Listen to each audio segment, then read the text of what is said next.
La poesía japonesa tiene su semilla en el corazón humano y se desenvuelve en innumerables hojas de palabras.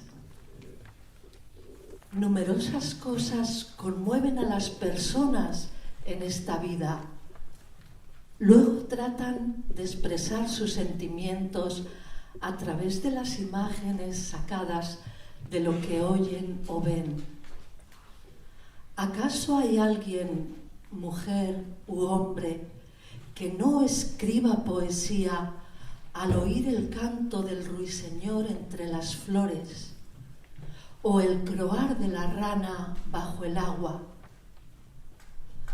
Poesía es aquello que, sin esfuerzo, mueve cielos y tierra y suscita la piedad de los demonios y las diosas invisibles.